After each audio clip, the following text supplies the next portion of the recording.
Quelques minorités tentent de se faire une place au milieu des Kurdes majoritaires. Le peuple yézidi est l'une d'entre elles.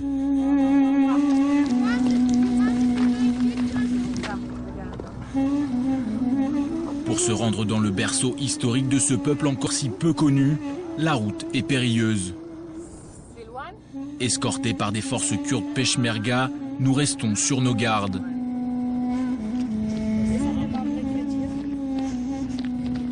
Dans cette région, les combattants de l'État islamique ne sont jamais bien loin. Là, nous nous trouvons dans un secteur sous contrôle des peshmerga. Vous voyez les maisons blanches là-bas? Ça, c'est l'État islamique. On est à une distance d'environ 800 mètres d'eux, peut-être 1 kilomètre. Il y a des snipers à eux tout autour. C'est comme ça qu'ils nous attaquent. Les environs sont aussi truffés de mines et d'engins explosifs posés par l'organisation djihadiste.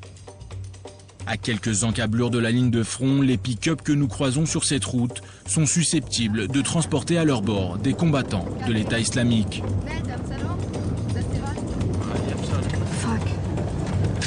No, no, no, no, no, no. Put it down. Put it down. Ya Allah. Ya Rasulallah. Ya Habib. Please, God. I have my kids. Après plusieurs heures à traverser une région dévastée par la guerre, nous nous retrouvons enfin là où tout a commencé. Le 3 août 2014, les djihadistes de l'EI lancent leur offensive contre les villages yézidis de la région du Sinjar. Leur but, asservir un peuple qu'ils considèrent comme hérétique. Ce peuple, c'est le sien. Ils ont enlevé nos femmes et tué nos hommes. Ce fut un massacre. Et jusqu'à aujourd'hui, ils font de l'argent sur le dos de nos femmes. Kassim Secho est un héros pour sa communauté. Et Sharaf ad-Din, le fief de celui qu'on appelle ici le vieux tigre du Sinjar. Ce général yézidi n'a jamais abandonné face aux assauts répétés de l'EI. Pendant des semaines, il a lutté pour protéger le temple de son village que les djihadistes voulaient réduire en miettes. Lui et ses 18 hommes ont tenu bon. Pendant 5 mois, ce village s'est retrouvé malgré lui au cœur du califat de l'État islamique. En décembre 2014, soutenus par les frappes aériennes de la coalition, les peshmerga parviennent enfin à repousser les djihadistes. Mais le mal est déjà fait. Plus de 400 000 yézidis ont quitté leur région natale pour rejoindre les camps de réfugiés du Kurdistan. Plus de 5 000 hommes et jeunes garçons ont été exécutés à l'arme automatique. Des milliers de femmes et d'enfants sont capturés par les combattants de l'État islamique. Comble de l'horreur, ils sont emmenés par camion vers les villes sous contrôle de l'EI pour être vendus comme esclaves. 1 an plus tard, plus de 3 000 d'entre eux sont toujours entre les griffes des djihadistes.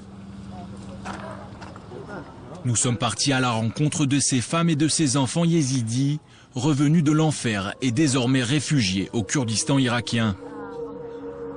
Direction d'abord Shaharia, à une quinzaine de kilomètres de Mossoul, deuxième ville d'Irak, contrôlée par les hommes de l'EI depuis juin 2014. Dans ce village, nous faisons la connaissance de 7 familles, de nouveau réunies après quasiment 1 an de séparation. J'ai été faite prisonnière le 3 du mois d'août à Sinjar avec mes enfants. Jusqu'à aujourd'hui, 2 de mes enfants sont encore en captivité. C'est pour cette raison que cette famille ne souhaite pas s'exprimer à visage découvert, pour ne pas compromettre les chances de revoir un jour leurs 2 grands garçons, convertis de force à l'islam et contraints de se battre sous l'étendard djihadiste. Durant sa captivité, cette mère et ses enfants sont confrontés régulièrement à des scènes d'horreur. Tous les jours, à 5 h du matin, ils venaient chercher mes fils pour les emmener prier de force à la mosquée. Un jour, un combattant prévient une amie yézidi qu'elle va se marier avec lui le lendemain. Mais le lendemain matin, elle s'était suicidée en s'ouvrant les veines dans la douche. Nous avons demandé de pouvoir l'enterrer selon le rite yézide, mais ils ont refusé. Ils l'ont mise dans un drap et ont laissé son corps en pleine rue pour qu'il se fasse manger par les chiens. Ils ont promis que c'est ce qu'il adviendrait de celle qui se suiciderait. C'est à Kabarto que nous faisons la connaissance de cette jeune femme qui a fini par sortir de l'enfer djihadiste avec ses 2 enfants il y a 1 mois à peine. Nous nous sommes fait enlever par l'État islamique le 4 août à Dougra, à côté de Sinjar. Ce fut un cauchemar. Cette rescapée de l'horreur souhaite se confier à nous, mais la honte l'empêche de le faire à visage découvert. Au moment d'aborder les questions difficiles, nous demandons aux membres de la famille présents dans la tente où nous menons l'interview de bien vouloir sortir. Pas un ne rechigne à le faire. Tous savent ce que nous nous apprêtons à aborder avec la jeune femme. Durant ma captivité, j'ai été vendue à 3 combattants. J'ai été mariée de force à chacun d'entre eux. À chaque fois, j'étais leur esclave sexuelle. Quand je me faisais violer, mes enfants, eux, se faisaient taper dans la pièce d'à côté. Je suis devenue dépressive, je voulais mourir. Après plusieurs semaines dans cet état, il a décidé de me revendre. Un jour, il a appelé ma famille et il lui a proposé de me revendre avec mes 2 enfants. Revendre leurs esclaves, voilà le marché qu'ont mis en place depuis des mois les djihadistes. Des mois que les familles yézidis tentent de rassembler l'argent nécessaire exigé par le groupe terroriste pour libérer leurs femmes, leurs mères et leurs enfants. Cet homme a vendu sa maison, sa voiture et une grande partie des biens qu'il possédait. Ce chef de famille yézidi a risqué sa vie à plusieurs reprises pour tenter de racheter les 20 membres de sa tribu, enlevés par des membres de l'organisation djihadiste il y a un an. J'ai dû me rendre 3 fois en Syrie à la recherche de ma famille. Et puis je suis allé en Turquie avec un cousin à moi. C'est là-bas qu'il m'a présenté à un ami à lui qui nous a mis en contact avec Daesh. Il y a quelques jours, ses 2 nièces ont enfin été libérées. Sur cette vidéo, les images des retrouvailles avec leur famille. Mais depuis qu'elles sont rentrées, elles refusent de raconter leur année passée aux mains des djihadistes.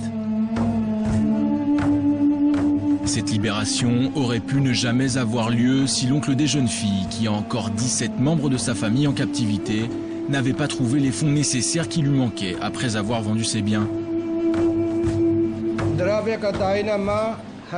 Le CYCI m'a donné 8800 $ pour acheter mes 2 nièces.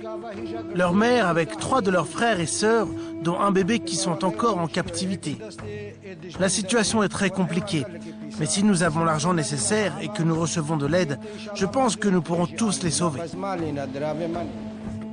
Donner l'argent nécessaire aux familles pour leur permettre de faire libérer un ou plusieurs de leurs proches en captivité, c'est l'idée d'un homme, Steve Maman. Cet homme d'affaires canadien a créé il y a quelques mois le CYCI, le comité de libération des femmes et des enfants yézidis et chrétiens d'Irak. C'est aussi grâce à celui que certains surnomment le Schindler juif et grâce à son équipe que la jeune femme que nous avons rencontrée ainsi que cette mère et ses 4 enfants ont pu être libérés et ramenés à leur famille.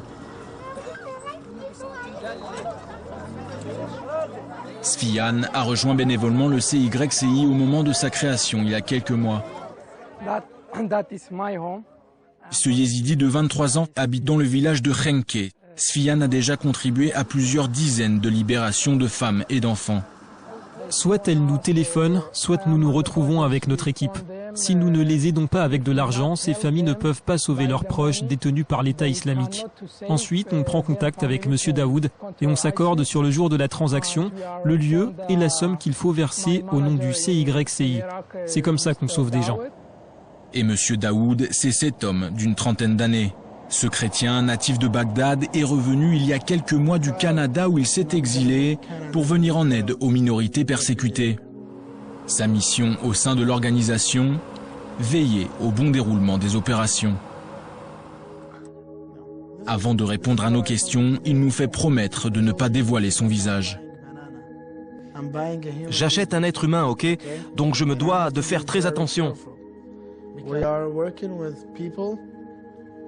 Nous travaillons avec des gens qui connaissent le terrain, à Mossoul, à Tal Afar ou en Syrie, des zones contrôlées par l'État islamique. Ces gens, ce sont des intermédiaires, des courtiers qui rachètent aux combattants de l'État islamique femmes et enfants avant de les revendre à leurs familles respectives. Des hommes d'affaires qui prennent soin de se verser d'importantes commissions. C'est avec eux que Daoud négocie. Des fois, cela me prend 2 heures. Des fois, ça peut me prendre 2 semaines. Racheter des esclaves, verser de l'argent au groupe de l'État islamique. Il n'aura pas fallu longtemps pour que les activités de l'organisation humanitaire soient dans la ligne de mire du gouvernement régional du Kurdistan, le KRG. Le KRG n'accepte pas nos activités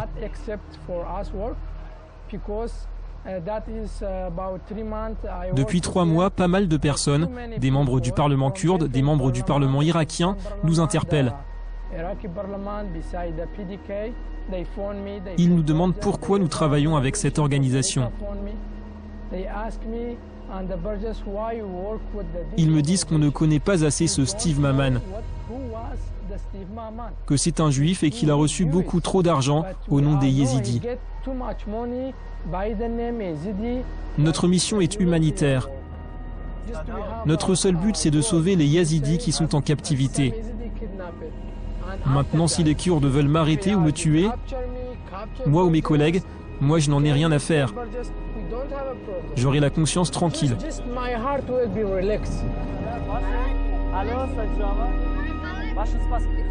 Et alors que la polémique au sujet de cette association prend de l'ampleur dans les médias occidentaux, nous rencontrons Parwar Bako. Ce yézidi réfugié en Allemagne est revenu sur la terre de ses ancêtres pour apporter de l'aide à son peuple. À la tête d'une organisation humanitaire, il connaît la région et ses drames humains auxquels il est confronté quotidiennement.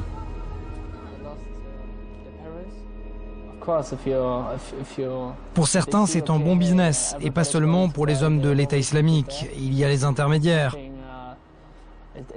Eux se font beaucoup d'argent. C'est une chose difficile, car d'un côté, vous soutenez financièrement l'EI, mais de l'autre côté, il y a une femme ou un enfant qui est seul et qui veut revoir sa mère.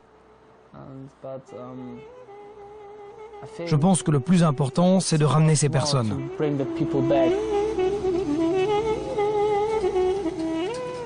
Car l'avenir du peuple yézidi en dépend.